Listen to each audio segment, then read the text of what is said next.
age. Before Charlemagne, before the mighty Holy Roman Empire, there was a man whose name struck fear in his enemies and hope in his allies. He was neither a king nor born to rule, yet his actions changed the course of European history forever. His name?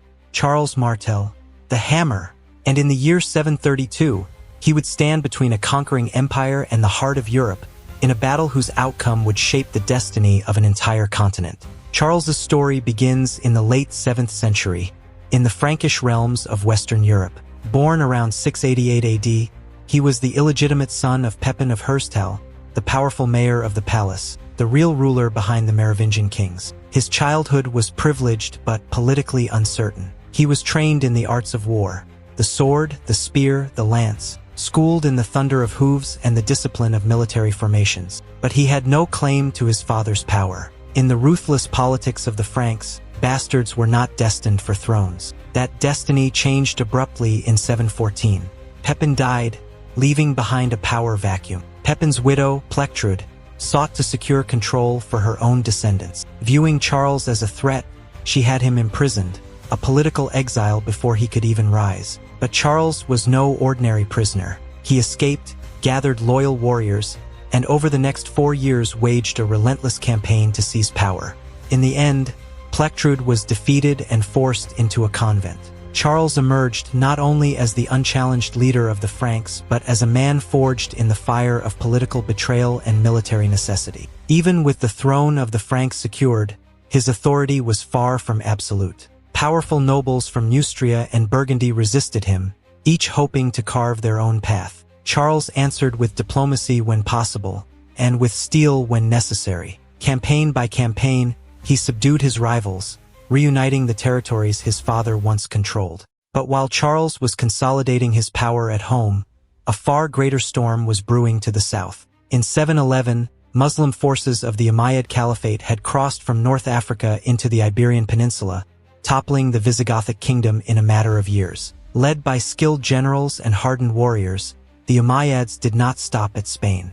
By 720, they had crossed the Pyrenees into southern Gaul, striking deep into Frankish lands. The threat to Christian Europe was no longer distant, it was at the gates. The first major confrontation came in 721, when Duke Odo of Aquitaine dealt the invaders a rare defeat at the Battle of Toulouse. But victory was temporary.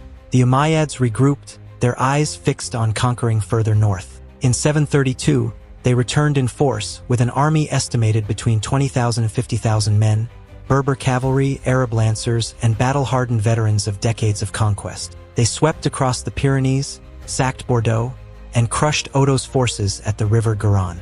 The road to the heart of Gaul now lay open. Desperate, Odo rode north to beg for Charles's aid. The Frankish leader, however, was not a man to be rushed into battle. He understood the danger, but also the overconfidence of the enemy. For over a decade, Charles had been reforming his army, shifting from light, feudal levies to disciplined heavy infantry.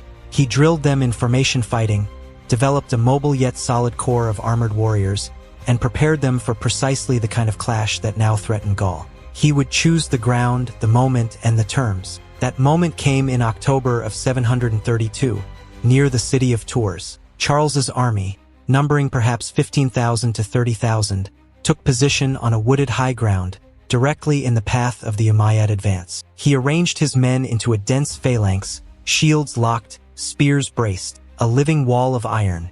The Umayyads relied on their fast, devastating cavalry charges, but on this terrain, against disciplined infantry on the high ground, their advantage would mean little. The first day was a brutal stalemate. Again and again, waves of cavalry smashed into the Frankish line, but each time they were repelled. The shield wall held. Charles himself was said to move among his men, rallying them, steadying their nerves, and watching for the enemy's mistake. As night fell, the Umayyads realized they had not broken the Franks. The next morning, Charles seized the initiative. He sent a contingent to strike at the enemy's camp, where the Umayyads had stored their loot and supplies. The attack caused panic. Amid the confusion, the Umayyad commander, Abd al-Rahman al-Ghafiqi, was killed. Leaderless and fearing encirclement, the invaders began to withdraw. Charles did not pursue recklessly. a mark of his discipline and strategic patience. The Umayyads retreated across the Pyrenees, never to return in force. The Battle of Tours was more than a victory. It was a turning point. Muslim expansion into Western Europe was halted. Had the Franks fallen that day, the political and religious map of Europe might have been utterly transformed. It was likely after Tours that Charles earned his epithet Martel, meaning the hammer, the man who struck down the invaders with crushing force. Yet his achievements went beyond the battlefield. Charles's military reforms, blending armored cavalry with disciplined infantry, became the blueprint for medieval European warfare. His practice of granting land in exchange for service laid the foundation for feudalism, the system that would dominate Europe for centuries. Interestingly, though Charles wielded more power than any king of his era, he never crowned himself. He ruled as mayor of the palace and duke of the Franks, even after the Merovingian king had died. His ambitions were not for titles but for stability, strength, and the defense of his people. Charles was also a staunch defender of Christianity. He gave protection and political backing to missionaries like Saint Boniface, enabling them to spread the faith, build churches, and establish monasteries deep in pagan lands. This alliance between the Frankish rulers and the church would grow stronger in the generations to come, with his son Pepin the Short becoming king and his grandson Charlemagne forging an empire with papal blessing. By the time of his death in 741, Charles Martel had secured a triple legacy: as the savior of Western Europe from conquest, as the political architect of the Carolingian dynasty, and as a champion of the Christian faith. Without him, there might have been no Christian Gaul, no Charlemagne, no Holy Roman Empire. Europe's cultural, religious, and political history could have been unrecognizable.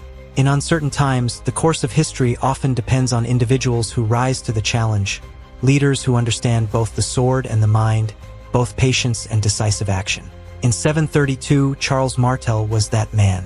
He stood when others fled, waited when others rushed, and struck when the moment was right. And in doing so, he became the hammer that shaped the fate of a continent.